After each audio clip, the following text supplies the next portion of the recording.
ನವದೆಹಲಿಯಲ್ಲಿ ಭದ್ರತಾ ಸಂಪುಟ ಸಮಿತಿ ಸಭೆ ನಡೆಯುತ್ತೆ. ಬೆಳಗ್ಗೆ 11 ಗಂಟೆಗೆ ನಡೆಯಲಿರುವಂತಹ ಸಿಸಿಎಸ್ ಸಭೆ ಇದು. ಪ್ರಧಾನಿ ಮೋದಿ ನೇತೃತ್ವದಲ್ಲಿ ಸಂಪುಟ ಮೀಟಿಂಗ್ ನಡೆಯುತ್ತೆ. ಅಂದ್ರೆ ಭದ್ರತೆಗೆ ಸಂಬಂಧಪಟ್ಟಂತೆ ನಡೆಯುವಂತಹ ಸಂಪುಟ ಸಮಿತಿಯ ಮೀಟಿಂಗ್ ಇದು.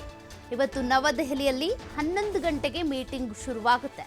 ಅಂದ್ರೆ ಕ್ಯಾಬಿನೆಟ್ ಕಮಿಟಿ ಆನ್ ಸೆಕ್ಯೂರಿಟಿ, ಭದ್ರತೆಗೆ ಸಂಬಂಧಪಟ್ಟಂತೆ ನಡೆಯುವಂತಹ ಒಂದು ಮೀಟಿಂಗ್, ಸಂಪುಟ ಮೀಟಿಂಗ್ ಇದು. ಈ ಮೀಟಿಂಗ್ ನಲ್ಲಿ ಈಗಾಗಲೇ ಏನೇನು ಆಪರೇಷನ್ ಸಿಂಧೂರದ ಸಂದರ್ಭದಲ್ಲಿ ಕ್ರಮಗಳನ್ನು ಕೈಗೊಳ್ಳಲಾಗಿತ್ತು, ಮುಂದೆ ಭದ್ರತೆಗೆ ಸಂಬಂಧಪಟ್ಟಂತೆ ಯಾವ ರೀತಿಯ ಕ್ರಮಗಳನ್ನು ಕೈಗೊಳ್ಳಬೇಕಾಗುತ್ತೆ, ಅದೆಲ್ಲದಕ್ಕೂ ಸಂಬಂಧಪಟ್ಟಂತೆ ಚರ್ಚೆ ಆಗುತ್ತೆ. ಆಪರೇಷನ್ ಸಿಂಧೂರದ ಬಳಿಕ ಮೊದಲ ಸಿಸಿಎಸ್ ಸಭೆ ಇದು.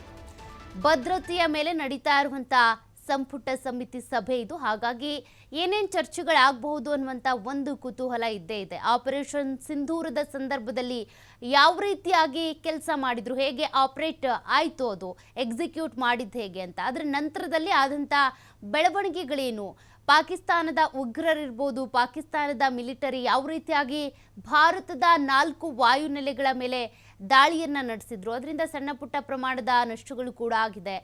ಕೆಲವೊಂದು ಕಡೆ ಶೆಲ್ ದಾಳಿ ಆಗಿದೆ.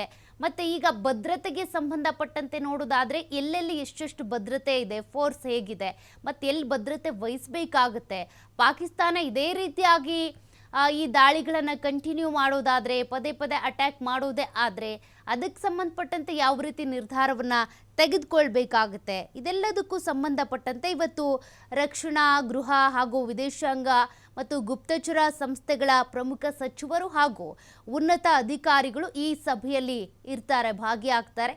ಸಭೆಯಲ್ಲಿ ಇದೆಲ್ಲದ್ರ ಬಗ್ಗೆ ಕೂಡ ಚರ್ಚೆ ಮಾಡ್ತಾರೆ. ಈಗ ಇಲ್ಲಿವರೆಗೂ ಯಾವ ರೀತಿ ಭದ್ರತೆ ಇತ್ತು, ಮುಂದೆ ಹೇಗೆ ಭದ್ರತೆಯನ್ನು ಒದಗಿಸ್ಬೇಕಾಗುತ್ತೆ, ಒಂದು ಪೆಹಲ್ಗಾಮ್ ದಾಳಿ, ಅದಾದ ನಂತರ ಅದಕ್ಕೆ ಸಂಬಂಧಪಟ್ಟಂತೆ ನಮ್ಮ ಕಡೆಯಿಂದ ನಡೆದಂಥ ಆಪರೇಷನ್ ಸಿಂಧೂರ, ಈಗ ಸದ್ಯದ ಭದ್ರತೆ ಹೇಗಿದೆ, ಎಲ್ಲೆಲ್ಲಿ ನಮ್ಮ ಪ್ರದೇಶಗಳಲ್ಲಿ ದಾಳಿಗಳಾಗಿದೆ, ಸೈನಿಕರು ಅಂತ ಬಂದಾಗ ಎಷ್ಟು ಜನ ಮೃತಪಟ್ಟಿರೋದು ಈ ಒಂದು ದಾಳಿಯ ಸಂದರ್ಭದಲ್ಲಿ, ಅದೆಲ್ಲದ್ರ ಬಗ್ಗೆ ಕೂಡ ಇವತ್ತು ಸಭೆಯಲ್ಲಿ ಚರ್ಚೆ ಆಗುತ್ತೆ.